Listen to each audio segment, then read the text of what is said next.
Yashar, Jasher, chapter 77. Ahikam was 20 years old when he reigned over Mitzrayim. He reigned 4 years.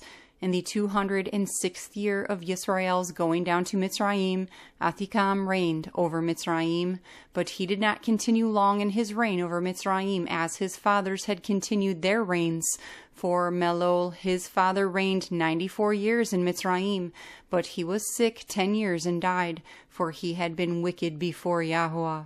And all the Mitzrites called the name of Ahikam Pharaoh, like the name of his fathers, as was their custom to do in Mitzrayim. And all the wise men of Pharaoh called the name of Ahikam Achuz, for Achuz means short in the Mitzrite language. And Ahikam was exceedingly ugly, and he was an amah and a span, and he had a great beard which reached to the soles of his feet. And Pharaoh sat upon his father's throne to reign over Mitzrayim, and he conducted the reign of Mitzrayim in his wisdom.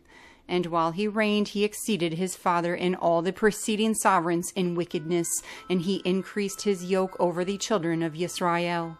And he went with his servants to Goshen to the children of Yisra'eel, and he strengthened the labor over them, and he said to them, "Complete your work, each day's task, and do not let your hands slacken from your work from this day onward, as you did in the days of my father."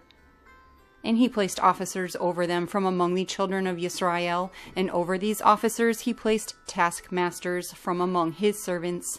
And he placed over them a measure of bricks for them to do according to that number, day by day, and he turned back and went to Mitzrayim.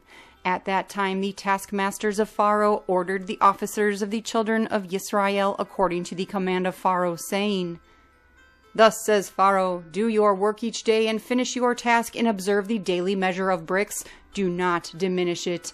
And it shall come to pass that if you are deficient in your daily bricks, I will put your young children in their place." And the taskmasters of Mitzrayim did so in those days as Pharaoh had ordered them. And whenever any deficiency was found in the children of Yisrael's measure of their daily bricks, the taskmasters of Pharaoh would go to the wives of the children of Yisrael and take infants of the children of Yisrael to the number of bricks deficient. They would take them by force from their mother's bosom and put them in the building instead of the bricks, while their fathers and mothers were crying over them and weeping when they heard the weeping voices of their infants in the wall of the building. And the taskmasters prevailed over Yisrael, that the Israelites should place their children in the building, so that a man placed his son in the wall and put mortar over him, while his eyes wept over him and his tears ran down upon his child. And the taskmasters of Mitzrayim did so to the infants of Yisrael for many days, and no one pitied or had compassion over the infants of the children of Yisrael. And the number of all the children killed in the building was 270, some whom they had built upon instead of the bricks which had been left deficient by their fathers, and some whom they had drawn out dead from the building. And the labor imposed on the children of Yisrael in the days of Ahikam exceeded in hardship that which they did in the days of his father. And the children of Yisrael sighed every day because of their heavy work, for they had said to themselves, "See, when Pharaoh shall die, his son will rise up and lighten our work." But they increased the latter work more than the former, and the children of Yisrael sighed at this, and their cry ascended to Elohim because of their labor. And Elohim heard the voice of the children of Yisrael and their cry in those days. And Elohim remembered his covenant to them, which he had made with Abraham, Yitzchak, and Yaakov. And Elohim saw the burden of the children of Yisrael and their heavy work in those days, and he determined to deliver them. And Mosheh, son of Amram, was still confined in the dungeon in those days, in the house of Reuel the Midianite. But Zipporah, the daughter of Reuel, supported him with food secretly, day by day. And Mosheh was confined in the dungeon in the house of Reuel for 10 years. And at the end of 10 years, which was the first year of the reign of Pharaoh over Mitzrayim in the place of his father, Zipporah said to her father Reuel, "No person inquires or seeks after the Ivri, whom you bound in prison now 10 years. Now therefore, if it is good in your eyes, let us send and see whether he is living or dead." But her father did not know that she had supported him, and Reuel her father answered and said to her, Has ever such a matter come to pass, that a man should be shut up in a prison without food for 10 years, and that he should live? And Zipporah answered her father, saying, Indeed, you have heard that the Elohim of the Ivrim is great and awesome, and does wonders for them at all times. It was he who delivered Abraham from Ur of the Kasdim, and Yitzhak from the sword of his father, and Yaakov from the messenger of Yahweh, who wrestled with him at the ford of Yabok. Also with this man he has done many matters. He delivered him from the river in Mitzrayim, and from the sword of Pharaoh, and from the children of Cush. So he can also deliver him from scarcity of food, and make him live. And the word was good in the eyes of Reuel, and he did according to the word of his daughter, and sent to the dungeon to ascertain what became of Mosheh. And he looked, and see, the man Mosheh was living in the dungeon, standing on his feet, praising and praying to the Elohim of his ancestors.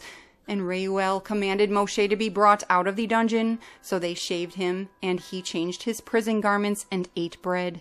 And afterward Mosheh went into the garden of Reuel, which was behind the house, and there he prayed to Yahweh his Elohim, who had done mighty wonders for him. And it came to be that while he prayed, he looked opposite to him, and see, an inscribed rod was placed in the ground, which was planted in the midst of the garden. And he approached the rod, and he looked, and see, the name of Yahweh, Elohim of hosts, was engraved on it, written and produced upon the rod. And he read it, and stretched out his hand, and he plucked it like a forest tree from the thicket, and the rod was in his hand.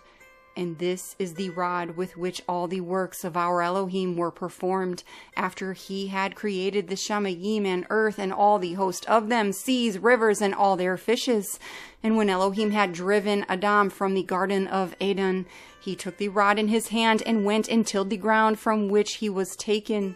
And the rod came down to Noach, and was given to Shem and his descendants, until it came into the hand of Abraham the Ivri.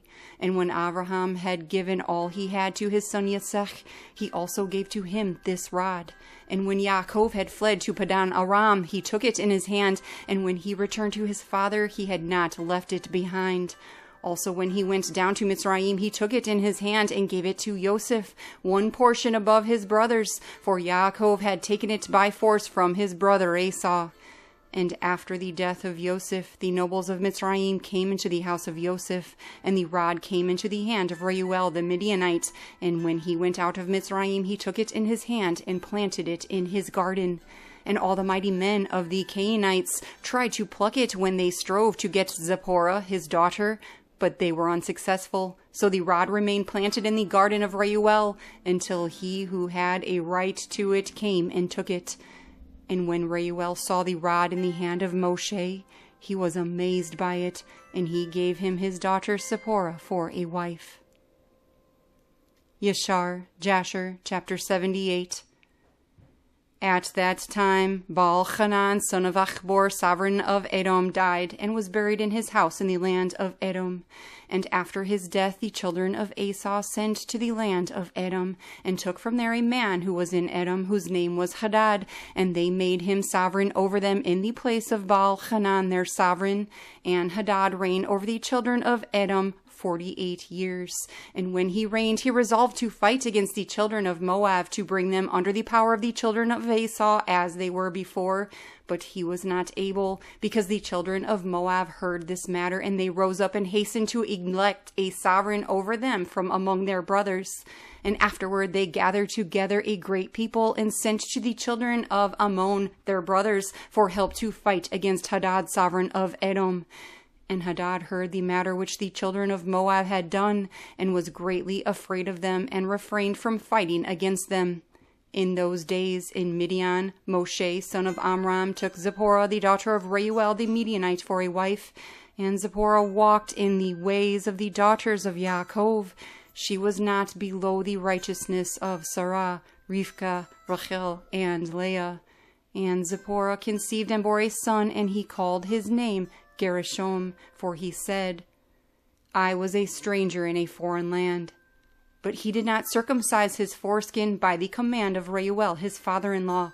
And she conceived again and bore a son, but circumcised his foreskin, and called his name Eleazar, for Mosheh said, Because the Elohim of my fathers was my help, and delivered me from the sword of Pharaoh. And Pharaoh, sovereign of Mitzrayim, greatly increased the labor of the children of Yisra'eel in those days, and continued to make his yoke heavier upon the children of Yisra'eel. And he ordered a call to be made in Mitzrayim, saying, Give no more straw to the people to make bricks with. Let them go and gather themselves straw as they can find it. Also the amount of bricks which they shall make, let them give each day, and diminish none from them, for they are idle in their work. And the children of Yisra'eel heard this, and they mourned and sighed, and they cried out to Yahweh because of the bitterness of their beings. And Yahweh heard the cries of the children of Yisra'eel, and saw the oppression with which the Mitzrites oppressed them.